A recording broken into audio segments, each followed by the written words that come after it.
안녕하세요. 소상공인 기심전결 기초부터 심화까지 4차 산업혁명 시대와 배달 서비스 무슨 관계인가 1편 강사 어광일입니다. 반갑습니다. 먼저는 저희 강의는 그 코로나 방역 수칙에 의거해서 안전적으로 진행하고 있음을 안내해 드립니다. 그럼 강의 시작하겠습니다.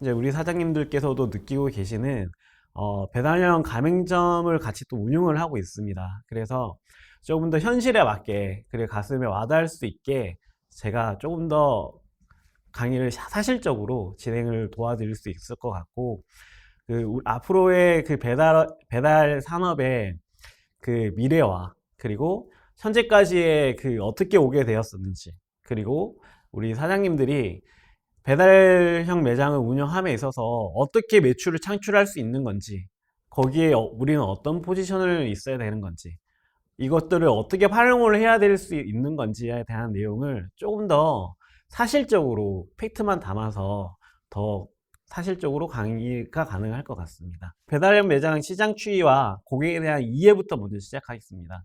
사실은 제가 이번 이 강의에 있어서 영상을 먼저 한번 좀 담았었는데요. 저작권 관련 문제로 영상을 저희가 틀어드리지는 못했지만은 어떤 영상이었냐면요, 이순신 장군의 명량해전을 제가 먼저 영상을 틀어드리고 이 과정에 대한 첫 번째 시작을 좀 말씀을 드리려고 했었었는데요. 이 배달앱 시장 또한 다들 아시는 것처럼 4차 산업시대 그리고 코로나 시국에 대응할 수 있는 가장 절박하면서도 가장 사실적이고 가장 중요한 포인트 중에 하나인데요. 그 배달앱 시장에 대한 내용을 먼저 들어가기에 앞서서 먼저 좀 설명드리고 싶은 내용이 있었어요. 어떤 준비 과정이 필요하냐면요, 저희가 전쟁을 준비함에 있어서도 많은 그 선택 포인트들과 많은 전략이 존재하잖아요. 근데 이순신 장군을 저희가 먼저 사례를 들고 싶었던 게, 맹량해전 당시에 이순신 장군의 13척의 그 함정과 그리고 일본의 그 300척의 군함을 박살내는 그 전투를 함에 있어서 굉장히 기적적인 전투였죠. 저희가 여기서 말씀드리고 싶은 핵심 포인트는 그 명량해전을 좀 자세히 좀 들여다보면요, 사실 수적으로 굉장히 열세인 상황밖에 없는 상황인 거죠. 영화도 보셨으면 아실 것 같은데, 그 왜군의 일본 함정의 300척과 13정의 이순신 장군님의 그 함정이 싸울 때 사실 이게 수적으로는 상대가 안 되는 싸움이었는데, 당시에 지역 정찰과 적군에 대한 탐색을 활용해서 그리고 굉장히 전략적으로 적은 힘을 들여서 큰 효율을 만들어내는, 굉장히 우리나라 해군, 아니 세계 역사에 있어서도 굉장히 남을 만한 대전으로 기억될 만큼 굉장한 사례라고 모두 다 알고 계실 것 같아요. 조금만 더 디테일하게 설명을 해드리자면은 300척의 그 일본의 군함을 13개의 이순신 장군의 함정이 유인을 합니다. 명란해 쪽으로 유인을 하는데, 거기 인근 바다는 특정한 시간대가 되면은 그 물길이 바뀌게 되면서 그 폭우에 소용돌이가 치고 조류가 굉장히 빨라집니다. 그래서 그 넓은 바다에 13척의 그 저희 나라 해군들은 13척밖에 없기 때문에 띄엄띄엄띄엄이 있어서 이렇게 부딪히거나 막 이런 그 지형에 있어서 뭐 자유롭게 움직이면서 전쟁을 이제 전략과 전술을 펼칠 수 있지만, 그에 반면 일본군 함정 같은 경우에는 그 함정정이 바다에서 조수가 굉장히 빠르게 흐르는 거기서 운영 또한 쉽지가 않고, 그 옆에 300척이라는 그 본인들에게 있어서 아군의 배들이 너무 바삭 붙어 있기 때문에 활동도 쉽지 않을 뿐더러 그곳에서 이제 화살바지로, 폭우의 그 화염바지로 있을 수밖에 없는 그 상황에 놓여 있었던 거죠. 결국에는 결론적으로 우리가 모두 다 알고 있는 것처럼 그 13척의 이순신 장군의 그 함정이 300개가 넘는 일본 군함의 함정은 모두 다 격퇴를 해버리는 최고의 승리가 있었었는데요. 이런 것처럼 저희 배달 쪽, 그리고 배달앱을 활용한 이런 마케팅을 준비를 함에 있어서 세 가지가 필요합니다. 전쟁을 준비하는 지역 경찰, 그 명량해전 당시에 죄송합니다. 이순신 장군도 명란회 주변을 지역 경찰을 하루에 한 번씩 아침마다 돌았다고 하는 난중일기의 기록이 있듯이 저희는 이 배달 시장이 어떻게 흘러오고 있었었는지, 그리고 어떤 것들이 트렌드인지, 앞으로 어떻게 흘러가게 될 것인지, 그리고 그 상황에 맞게 우리 매장들의 상황들이, 우리 소상공인 분들의 상황들의 그 데이터가 어떻게 흘러가고 있는지, 고객님들은 어떤 메뉴를 좋아하시는지, 그리고 이 유저들이 어떻게 어떤 패턴으로 배달앱에서 내지는 전화로 주문을 하게 되는지, 이런 것들을 내 매장뿐만 아니라 이제 여러 가지 매장과 상황을 빗대어서 거기서부터 인사이트를 구해서 어떻게 활용을 했을지에 대한 내용을 제가 오늘 강의에 담았습니다. 그래서 첫 번째, 시장의 흐름을 먼저 파악을 해야 됩니다.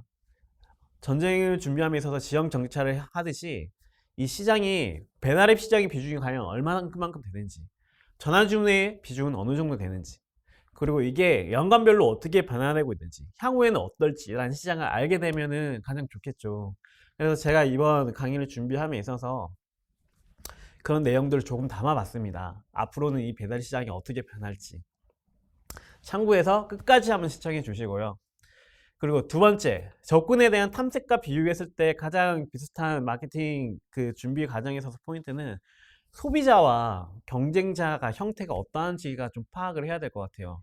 우리가 이 업종별로도 그렇고, 그래 브랜드별로도, 지역별로도 상황이 너무나도 많이 다르고 변수가 너무나도 많은데, 이 많은 변수들 중에서도 지역마다 소비자의 또 특성이 굉장히 또 다르지 않습니까? 그 주변의 경쟁사들의 상황도 너무나도 다르고, 그래서 이 경쟁자와 이 소비자 상황과 그리고 이 시장의 흐름에 있어서 우리가 어떻게 마케팅을 준비를 해야지 나에게 꼭 맞는 배달앱 시장에 내가 녹아들어서 매출을 극대화시키고 드라이브를 시킬 수 있을지에 대한 내용을 먼저 파악을 해봐야 될 것 같습니다. 그래서 이 세 가지, 시장의 흐름, 소비자의 형태, 경쟁자의 위치와 상태를 파악하고 난 다음에 내가 어떤 전략과 전술을 가지고 배달 시장에 뛰어들어서 성공적인 창업을 할 수 있을까라는 전술과 전략이 나을 것 같아요.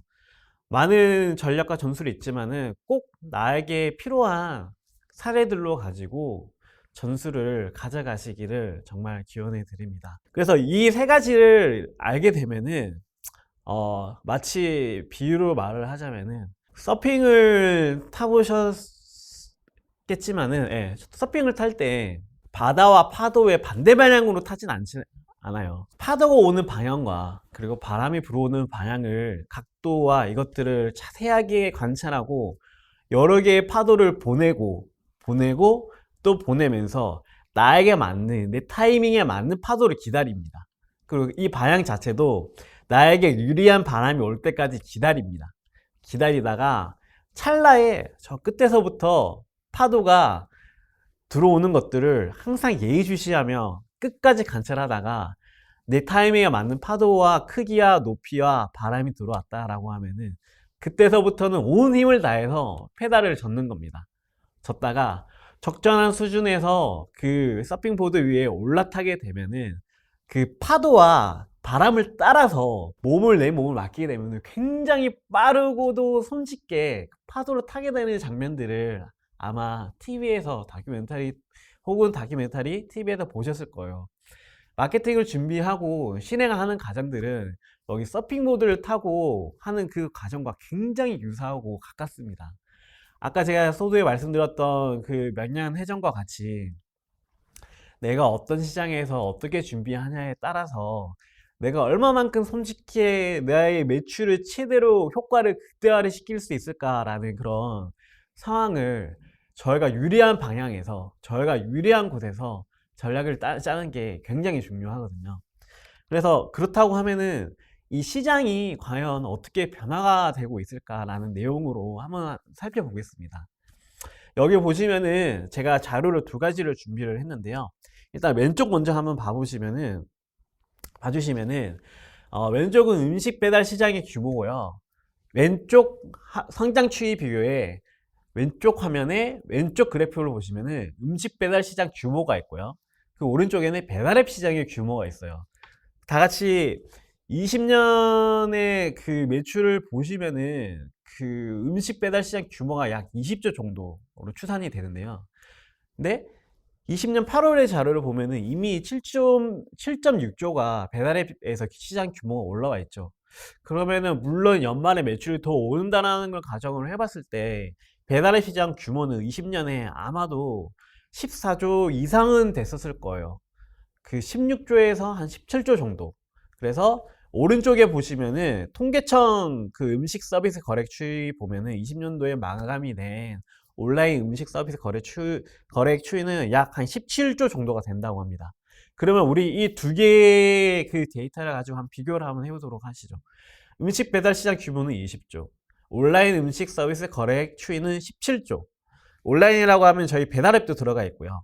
이커머스 이런 것들도 전부 다 들어가 있겠죠. 근데 굉장히 좀 놀랍고 신선한 인사이트가 하나가 있는데요. 아니, 음식 배달 시장 규모가 20조인데 거기서 온라인으로 음식 서비스가 거래된 규모는 17조라고 합니다. 굉장히 놀랍지가 않나요? 저만 놀랍나요? 90% 가까이가 온라인으로 음식을 구매를 했다는 겁니다. 코로나 시국에. 예, 실제로도 그렇고요. 이게 그렇게 막 체감이 안 오실 수도 있는데 제가 예시로 한번 설명을 드리면은 길에서 오늘 저녁에 음식을 외식을 하거나 내 지금 사 먹을 건데 어떤 걸로 사 먹을래? 홀에서 방문하는 사람이 한 명밖에 없고요. 10명을 물었더니 9명이 전부 다 온라인으로 구매를 했다는 뜻입니다. 굉장한 수치죠. 굳이 뭐 거의 1, 2년 사이에 산업이 굉장히 빠르게 언택트 산업으로 변화가 되고 있는데요. 어떤 인사이트가 있을까요? 저는 소름이 돋을 만큼 이 인사이트를 보고 굉장히 놀랐었는데요. 예전과 산업 구조가 굉장히 많이 바뀌고 있습니다. 불과 2년 전만 해도 온라인 주문의 매출 비중은 30%에서 40% 상관이었어요. 물론 배달앱도 마찬가지고요. 거기에 나머지 45에서 50%는 대부분 전화 주문이 비중을 차지하고 있었는데 저희가 코로나 시국이 되면서 언택트에 대한 그 경제가 활발하게 진행되며 이런 비중만 봐도 알 수 있듯이 우리 사장님들이 느끼시는 체감하는 이 산업의 구조가 굉장히 빠르게 진행이 되고 있습니다.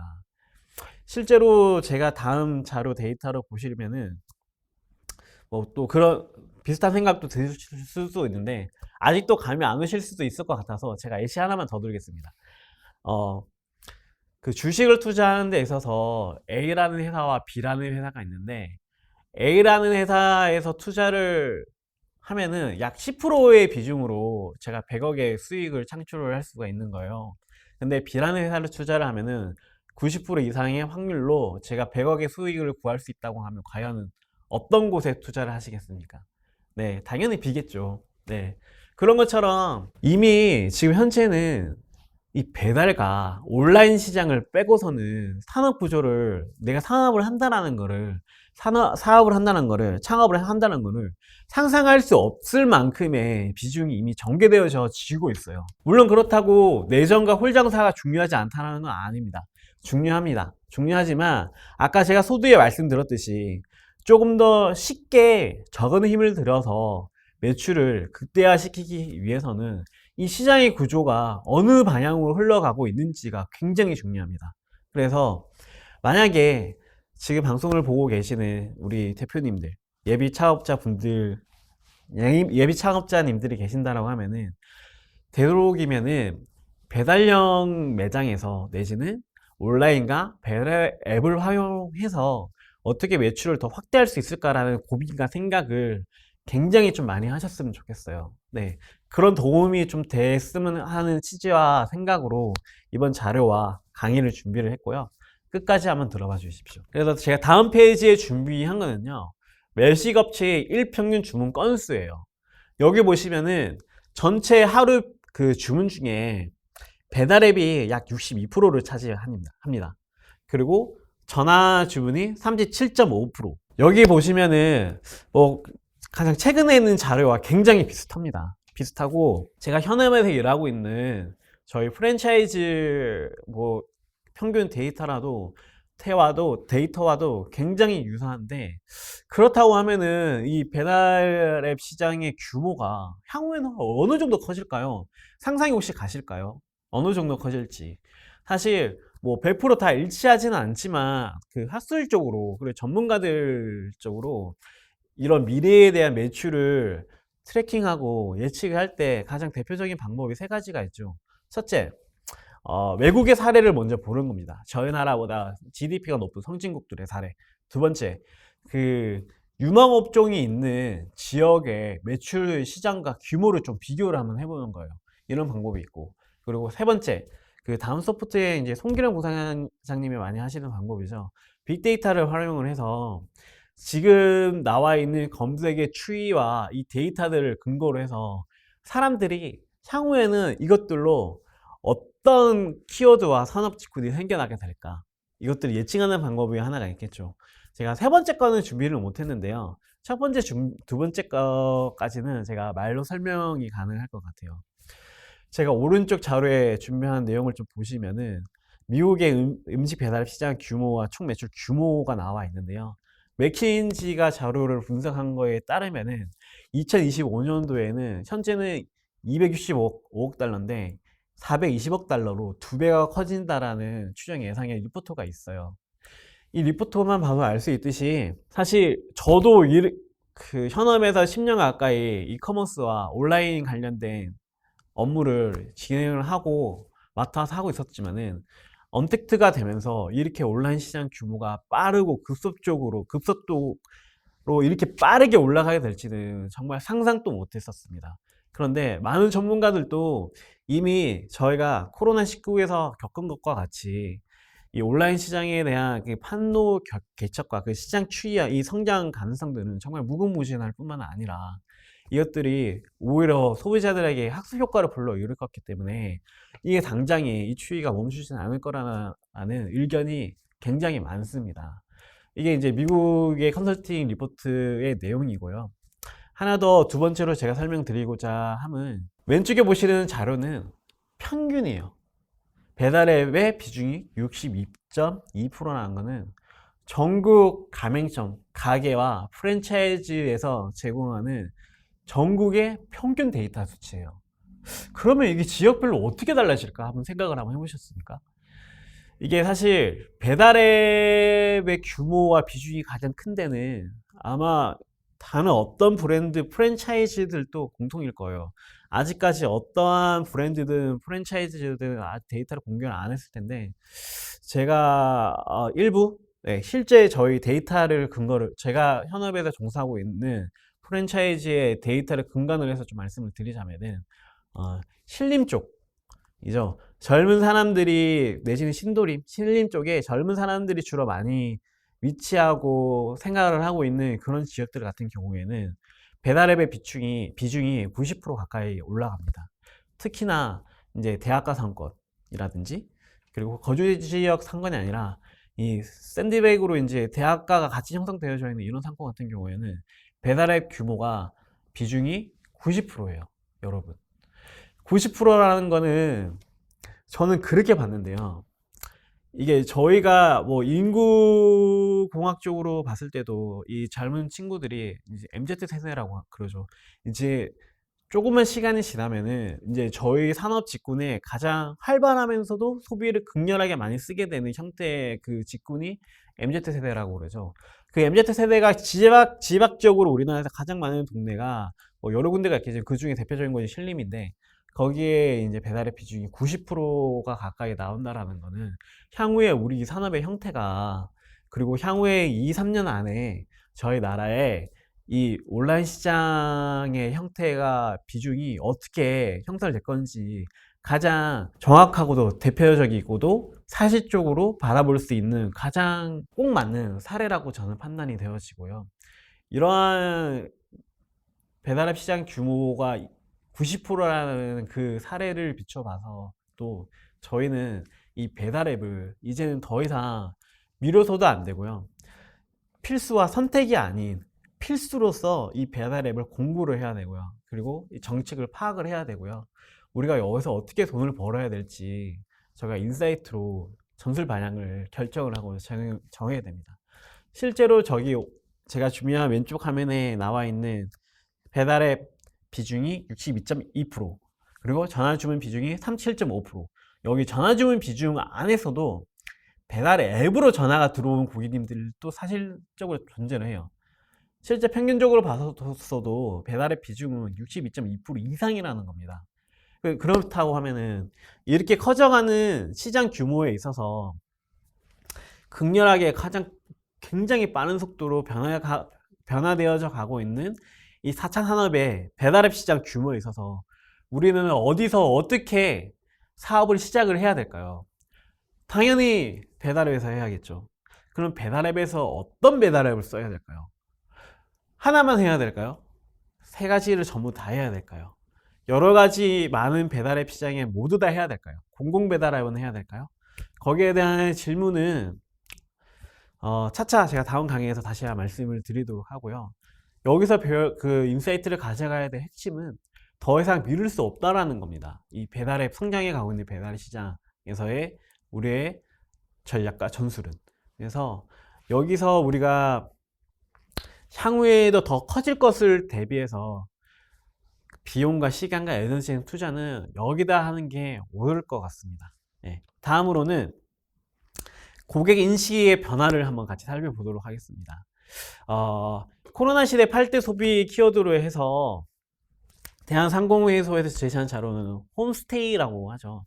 여기서 의미 있는 자료를 굳이 본다면은 홈코노미, 코로나 이후에 집 체류 시간이 굉장히 많이 늘었다는 것들을 데이터로 확인할 수가 있죠.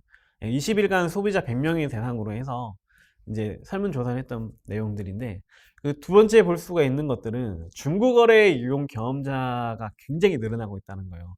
물론 저도 이 데이터를 보면서 고개를 끄덕끄덕 하였는데요.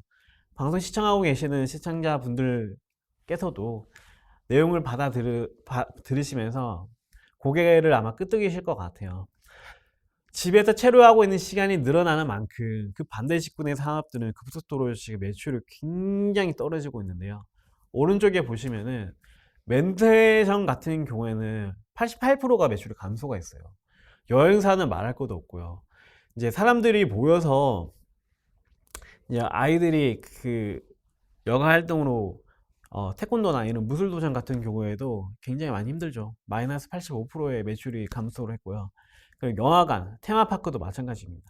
실외에서 사람들이 모여서 할 수 있는 것들, 그 여행에 관련된 키워드들은 지금 전부 다 매출이 하향하고 감소하고 있는 추세입니다. 하지만 모든 산업이 다 감소하고 떨어지고 있는 추세일까요? 그렇지 않아요. 자전거에 대한 매출은 오히려 더 넓어지고 있고요. 커지고 확대되고 있고요. 왜냐면은 혼자서 실외에서 이제 신선한 공기를 마시면서 할 수 있는 레포츠기 때문이죠. 인터넷 쇼핑 늘어나고 있고요. 개인 정류점도 늘어나고 있어요. 홈쇼핑, 주류 전문점도 늘어나고 있어요. 그 연말이 되면서 또 저희가 방역 수칙이 조금 더 강화가 돼서 9시까지만 지금 모든 가게들이 영업이 가능하잖아요. 그런 관점에서도 이제 홈코노믹이라는 그 키워드와 연계가 돼서 댁에서 집에서 주류를 즐기시는 문화가 만연해지고 있는 거죠. 그러면 우리 소비자들은, 우리 고객님들은, 유저들은 그 집에서 시간을 어떻게, 무엇을 하면서 어디서 보내고 있을까요? 이것들을 알면은 저희가 조금 더 효율적으로 고객님들을 끌어들이기 위한 마케팅 전략을 펼칠 수가 있지 않을까요? 로컬 매장에서 실제로 쇼핑을 해가며 많은 상품들을, 제품을 방문해서 비교하는 것들보다 터치 한 번으로 짧은 시간에 많은 가게와 상품에 대한 정보를 비교하고 리뷰를 분석하고 가격을 비교하고 하는 이러한 형태의 작업들이 MZ 소비자들에게는 굉장히 당연시 되어져 있고 학습되어져 되고 있는 추세입니다. 그리고 또 재밌는 자료를 제가 하나 또 가지고 왔는데요. 동영상을 저희가 19년도보다 20년이 10분을 더 많이 시청을 했다는 재밌는 데이터를 가지고 왔는데요. 동영상이라고 하면 여러 가지 동영상이 있겠죠. 그 여러 가지 동영상 중에서도 여기서는 제가 자료를 가지고 오진 않았는데 사실 이 동영상 시장의 한 90% 정도는 유튜브 시장이 굉장히 지대한 영향을 끼치고 있고, 그 중에서도 어디서 가장 많이 소비자들 성장했을까라는 내용을 한번 좀 같이 보시자면요. 예능 예체능을 이제 주로 동영상을 통해서 많이 보긴 했지만 작년에도 많이 봤어요. 작년에도 많이 봤고, 다만 그 중에서도 조금 많이 늘어난 거는 영화와 드라마에 대한 부분이에요. 이제 영화 같은 경우에 25%에서 4포인트인 29%로 뛰었고요.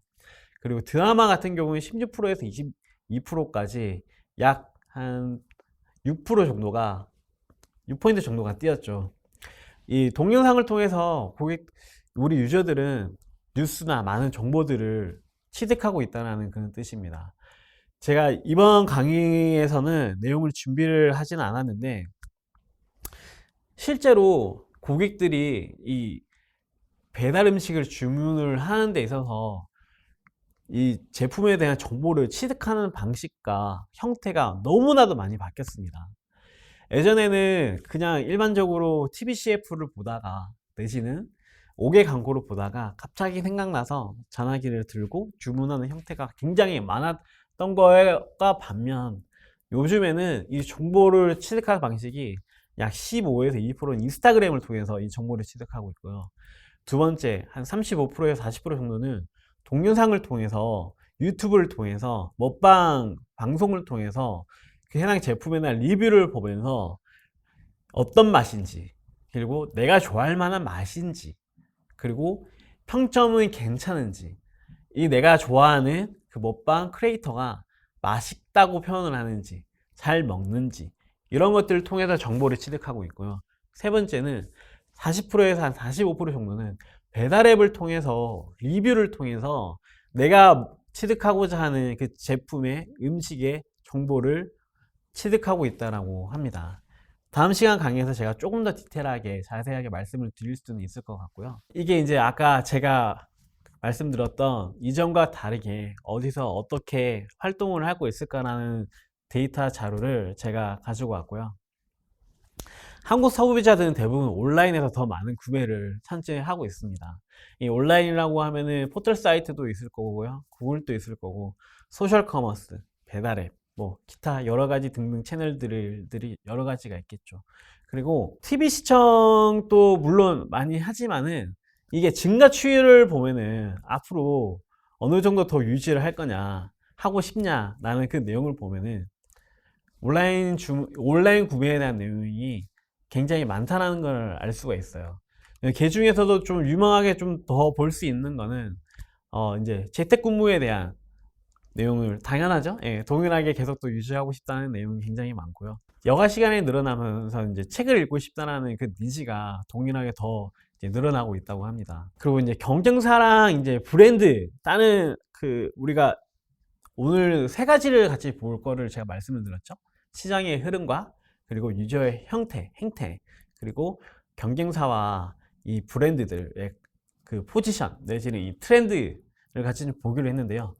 그래서 제가 여기에 뭐 같은 연도별로 유행했던 그 식품업계의 제품군들과 브랜드들을 제가 한번 정리를 해봤는데, 그림도 좀 같이 있었으면 더 좋았을 텐데 제가 아쉽게 그림이랑 로고나 이런 것들은 좀 준비를 못했습니다. 다만 제가 여기서 설명을 좀 드리고 싶은 거는, 여기 보시면은 이 10년 동안 굉장히 많은 게 변했죠.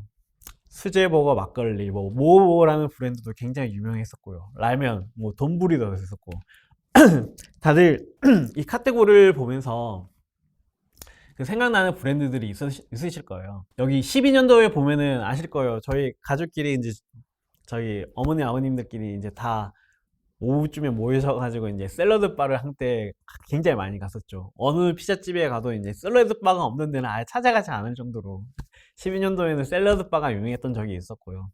그리고 13년도에는 이 경제가 굉장히 어려워짐에 따라서 이 스몰 비어가 굉장히 유행하게 돼요. 다 기억나실 거예요. 포차라든지 그런 동네 스몰 비어에서 간단하게 이제 지포나 그 생맥주 한 잔만 하고 이제 가게 됐던 그런 추억들이 다들 있으셨을 텐데, 이런 유행도 있었고요. 14년도에는 한식 뷔페나 그 팥빙수가 굉장히 많은 유행을 했었죠. 뭐 빙수 중에서도 특히 기억나는 브랜드가 있으실 거예요. 그런 빙수들이 많이 유행했던 적도 있었고요. 15년도에는 이제 브랜드를 지명해도 될지 모르겠는데, 예, 사이버거라는 버거도 굉장히 많은 유행을 탔었었고요. 그리고 유명 프랜차이즈 치킨 프랜차이즈에서 나왔던 이제 뿌링클이 출시됐던 연도가 15년도예요. 출시되었던 그 연도보다 그 이후에 더 많은 고객들을 많이 트라이를 유도를 시켰던 제품이기도 하고요. 그러면서 이제 15년도에 이제 빼따방이 나오면서 많은 커피 전문점들의 유행을 많이 탔었죠. 그리고 16년도에는 대왕 카스테라. 특히나 뭐 치킨 업계에서는 이제 볼케이노가 나오면서 이제 치밥 열풍이 많이 불었던 적도 한 번 있었고요. 그리고 17년도에는 명량 핫도그와 주시 브랜드가 이제 런칭되면서 잘 되기도 했었고, 그 다음 해에 또 좀 매출이 누스러지기도 했었고, 뭐 그런 이슈가 있었고요. 그리고 18년도에는 뭐 뉴트로 냉동 삼겹살도 유행을 했었고, 19년도에는 마라 열풍이 굉장히 많이 불다가 또 코로나 열풍이 또 불면서 이 마라 열풍이 또 조금 잠잠해지는 영향이 어느 정도 있죠. 혈중 마라 농도라는 유행어까지 만들면서까지 굉장히 커졌었는데, 요즘에는 굉장히 많이 좀 힘든 감이 없지 않아 있습니다. 그리고 뭐 19년도에는 극한 직업의 영화가 흥행하게 되면서 이 갈비맛 치킨에 대한 유행도 굉장히 많았었고요. 그리고 20년도에는 이 배달앱 시장이 코로나와 함께 성장됨에 따라 사이드 메뉴에 대한 니즈라든지 볼륨이 좀 많이 커지고 있었어요. 예를 들어서 뭐 ACMR 시장도 굉장히 많이 커졌었고요. 그리고 유명 브랜드의 이제 뿌링 치즈볼이라는 제품도 굉장히 많이 유행을 탔었죠. 제가 이렇게 외식 트렌드를 준비를 하면서 많은 일들이 있었지만은 말씀드리고 싶은 거는 여기서도 이제 잠깐 기억이 나는 브랜드가 있으시겠지만은 그 브랜드가 또 어떻게 전략과 정책을 잘못 짜서 매출이 굉장히 감소되는 브랜드도 있어요. 제가 콕 집어 말씀드리기에는 좀 그렇지만은 아마 머릿속에 생각이 드실 거예요. 산업을 창업자님들께서는 예비 창업을 준비하고 계신다면은 이런 트렌드에 따라 민감하게 유행하고 있는 브랜드보다는 시그니처 메뉴가 있고 이 CLC 믹스가 굉장히 안정적이고도 지속적으로 매출이 항상 향상되고 있는 그런 브랜드와 산업 직군을 선택하시는 게 굉장히 유리합니다. 예를 들어서 뭐 저희가 그 쌀 없이는 살 수는 없듯이 이런 쌀에 대한 니즈가 있는 그런 뭐 브랜드나 업종이라든지, 내지는 혹시 제가 그 오랫동안 프랜차이즈 업계에 종사를 하고 있어서 편견이 있어서 그런지도 모르겠는데, 치킨 업종 업계에는 이 시장 규모가 약 10년 동안 지속적으로 상승하고 있습니다.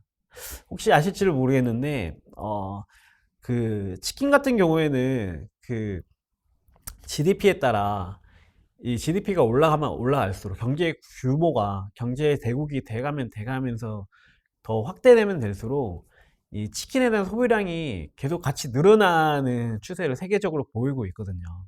그래서 저는 굳이 지금 또 뭐 가포화 시장이라는 말이 있긴 하지만은 추천을 드린다라고 하면은 치킨 시장이 앞으로도 그리고 안정적으로 예비 창업주 분들께서 준비를 하신다라고 하시면은 커져가는 시장을 제가 굳이 한 직군을 추천을 드리자고 하면 치킨 시장을 저는 추천을 드리고 싶고요. 지금도 마찬가지고 이 시장의 규모는 계속 커지고 있어요. 실제로 뭐 연말 같은 경우는 이제 치킨 그 개육 수급이 불안정해질 만큼 그 니즈와 고객의 수요가 훨씬 더 많아지고 있는데요. 예, 말이 조금 샜는데 저는 핵심은 성장하는 브랜드, 성장하는 업종으로 추천을 드립니다. 서머리 정리를 좀 한번 하겠습니다. 이 지속적으로 성장해 가고 있는 배달 시장과 배달앱의 시장, 보셨던 것과 같이 유리한 입지에서, 유리한 시장에서 그 흐름을 타고 가장 최소한의 힘으로 극대화된 매출과 효과를 보시기 위해서는 이제 앞으로는 필수적으로 배달 시장을 준비를 해야 됩니다. 어떻게 준비할까요? 라는 내용은 조금 더 디테일하게는 제가 다음 강의에서 다시 한번 더 자세하게 설명을 드리도록 하겠습니다. 그리고 두 번째, 코로나 영향으로 소비자들은 온라인에 머무는 시간이 훨씬 더 확대되고 있습니다. 20년 대비해서 일평균 동영상 시청 시간 10분 정도 증가를 했고요. 동영상뿐만 아니라 온라인에 대한 시장 매출의 규모도 굉장히 많이 성장을 했고요. 앞으로도 만약에 마케팅을 하게 되시고 그리고 홍보에 대한 계획이 있다라고 하면은 이 온라인 채널들을 배달 앱을 활용해서 홍보할 수 있는 방안을 좀 적극적으로 생각을 해보시고 고민해 보시는 것도 굉장히 많은 도움이 되실 것 같습니다. 그리고 온라인을 통한 고객 유입이 지속적으로 확대될 것이 저는 예상이 되고 있고요. 뿐만 아니라 더 나아가서 저는 이 온라인에 대한 매출 비중이 향후에는 90분 정도, 90% 정도 더 확대가 될 것으로 저는 예상이 되어지고 있습니다. 그리고 배달의 매장들 60%는 배달앱을 통해서 주문 접수를 하고 있다는 내용을 저희가 오늘 같이 한번 배워봤는데요. 제가 사실 여기 이 부분에서도 동영상을 하나 같이 준비를 했었었는데요. 내용은 그 스티븐 잡스라는 영화의 예고편이었어요.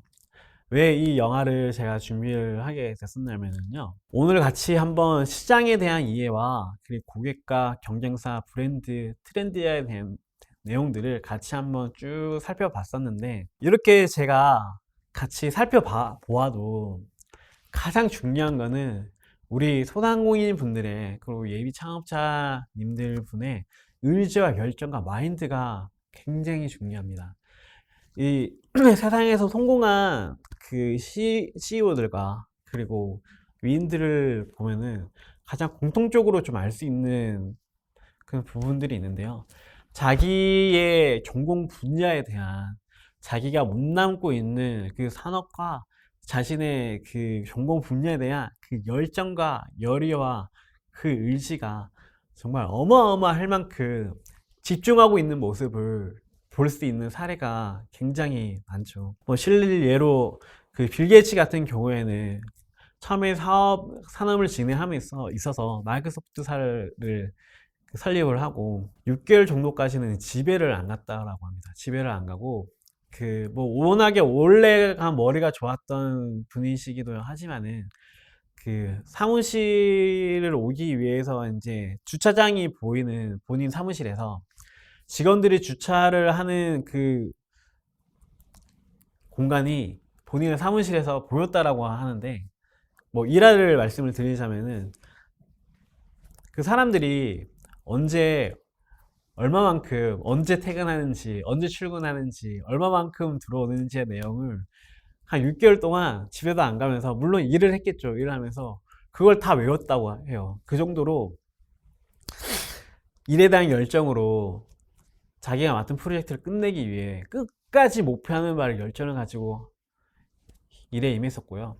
일을 임하면서 이제 그 부가적으로 직원들이 언제 퇴근하고 언제 출근하는 것들을 본의 아니게 사무실에 앉아서 그것들을 관찰할 수 있는 시간을 가졌었다는 일화가 하나가 있고, 그리고 두 번째 같은 경우 스티븐 잡스의 사례를 제가 좀 드리고 싶은데요. 처음에 애플 컴퓨터가 나올 때 이런 일화가 있죠. 처음에 준비했던 그 프레젠테이션에서 애플 컴퓨터가 헬로라는 인사를 하길 원했었는데 DB에 어떤 시스템 장애가 생겨서 이제 그 개회식이 10분을 남겨놓은 그 상황에서 그게 마이크가 음성이 안 나오게 되는 초유의 사태가 발생을 한 겁니다. 그러면서 이제 스티븐 잡스가 밑에 있는 부하 직원에게 굉장히 몰아붙이면서 너는 무조건 10분 안에 이걸 해결을 해야 된다고. 10분 안에 온 우주가 만들어졌던 시간 10분인데 너는 이것도 못한다고 나오냈던 막 그런 일화들이 있는데, 저는 그 일화들을 보면서 느꼈던 거는 열정이 정말 굉장하다.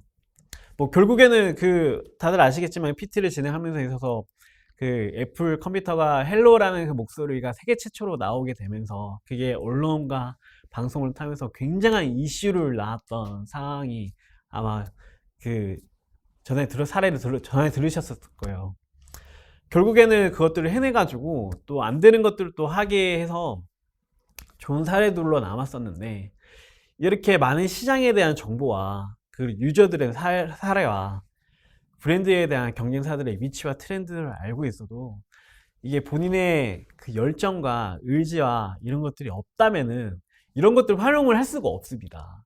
그래서 조금 더 내가 왜 어떻게 사업을 시작하게 됐는지, 그리고 이것들로 이루고자 하는 목표가 무엇인지, 그런 방향과 깃발이 명확하게 서신다라면은 이것들에게 한번 집중을 한번 해보시고 끝까지 한번 공부도 한번 해보시고 될 때까지 할 수 있는 방법을 찾아서 끝까지 진행을 하며 고수하며 성공하는 창업을 하실 수 있도록 끝까지 응원하도록 하겠습니다. 많은 내용을 오늘 같이 한번 살펴보면서 교육을 했었는데요. 다시 한번 더 정리를 하겠습니다. 마케팅 준비 과정에 있어서는 세 가지가 굉장히 중요한데, 시장의 흐름, 그리고 소비자 경쟁자의 형태, 그리고 거기에 맞는 나에 꼭 맞는 점술과 전략, 그리고 어떤 것들이 되는지에 대한 생각을 반드시 한 번쯤은 해보시고요. 굳이 배달 시장이 아니셔도 돼요. 물론 나만의 강점이 그 10%인 내점과 홀 시장이 가장 더 맞다라고 하면은 거기서도 할 수도 있겠지만은, 제가 말씀드리고 싶은 그 핵심 포인트는 조금 더 쉽게 적응 힘을 드리고 우리 사장님들이, 우리 소상공인 분들이 성공했으면 하는 마음으로 말씀드리는 상황입니다. 그리고 이 성장에 대한 추이는 말씀드렸던 것처럼 지금 현재도 온라인 주문은 외식업계 시장에서 90% 이상을 차지를 하고 있다는 내용을 같이 한번 살펴봤고요. 그리고 세 번째, 향후에 이 온라인 시장의 배달앱 시장의 추이는 어느 정도까지 성장을 확대를 해나갈 것이냐에 대한 내용으로 저는 개인적으로 90% 정도 성장할 것 같다라는 말씀을 미리 한번 전달을 드렸었죠. 그래서 여기서 살펴봤던 그 내용들 중에는 이제 미래를 예측할 수 있는 방법은 세 가지. 그 중 하나는 외국의 사례를, 우리보다 더 선진국 나라의 사례를 한번 보는 것. 그리고 두 번째는 유망 지역에, 그리고 조금 더 인구 비례에 인구공학적으로 다른 지역에서 젊은 사람들이 많은 곳에서의 그 현업이 어떻게 산업 구조가 흘러가고 있는지, 여기에 대한 데이터가 필요하다는 것. 세 번째는 검색 추이를 보고 그 검색 추이에 따라서 연도별로 어떤 직군에 키워드가 있다라고 하면 거기서 성장 산업이 무엇인지 갈래길로 예측해 볼 수 있는 방법이 있다라고 제가 말씀을 드렸었고요. 그리고 지금 고객은 코로나로 인해서 소비 형태가 급변하게 너무나도 많이 변화되고 있다는 사실 말씀을 드렸고, 여기서 저희가 가지고 올 수 있는 굿포인트는 홈코노미, 코로나 이후에 집에서 체류하는 시간이 굉장히 늘어나고 있다. 첫 번째. 그리고 두 번째, 집에서 있는 시간이 늘어나면 늘어날수록 집에 대한 여가 시간과 인터넷 쇼핑에 대한 니즈가, 매출이 현재까지도 상승되고 있으며 주류 전문점에 대한 주류에 대한 니즈 또한 같이 확대되어지고 있다. 그리고 고객에 대한 인식 변화로 고객들은 집에서 영화에 대한 니즈라든지 드라마, 엔터테인먼트 이런 것들을 동영상으로 예전보다 10분 정도 더 많은 시청을 하고 있으며, 동영상뿐만 아니라 온라인 시장에 대한 관심 분야도 같이 성장하고 있다라는 내용으로 살펴봤고요. 동일한 내용으로 한국 소비자들은 대부분 온라인으로 더 많은 구매를 하고 있다라는 내용으로 같이 한번 살펴봤었고요. 증가도 76% 이상 하고 있으며 동일하게 유지를 할 거라는 설문조사 내용도 18%나 된다는 것 같이 살펴봤었고요. 연도별 매시 트렌드를 같이 한번 보시면서 유행했던 브랜드와 군들이 이렇게 있지만, 이런 것들 중에서도 조금 더 시그니처 제품이 있고 안정적이면서도 시장 규모가 갈수록 커지는 업종과 브랜드를 선택해야 된다라고 제가 제안을 한번 드렸었고요. 그리고 마지막으로 서머리를 하자면은 이 네 가지 내용을 바탕으로 지속 성장해가는 배달 시장에서 창업을 시작하시는 게 유리하실 거라는 걸 말씀을 다시 한번 정리를 했고요. 코로나의 영향으로 소비자들은 이제 온라인에서 체류하고 머무는 시간들이 점점 더 확대되어지고 있다. 그리고 온라인을 통한 고객 인입이 앞으로도 지속적으로 향후에도 조금 더 확대되어질 것으로 예상되어진다. 그리고 배달형 매장들은 60% 이상이 배달앱을 통해서 주문이 접수되어지고 있다라는 내용으로 정리를 할 수 있도록 정리를 드립니다. 네. 두 번째 파트가 있는데요. 두 번째 파트에서는 조금만 설명을 드리자면은 이제는 이 배달 앱을 우리가 어떻게 활용해야 되는 건지, 그리고 이 프랜차이즈의 1000개의 그 매장 데이터에서 성공 사례가 어떤 것들이 있는지에 대한 내용을 조금 더 제가 사실감 있게 설명을 해드릴 수가 있을 것 같습니다. 네, 이상으로 제 1강 강의 마치도록 하겠습니다. 감사합니다.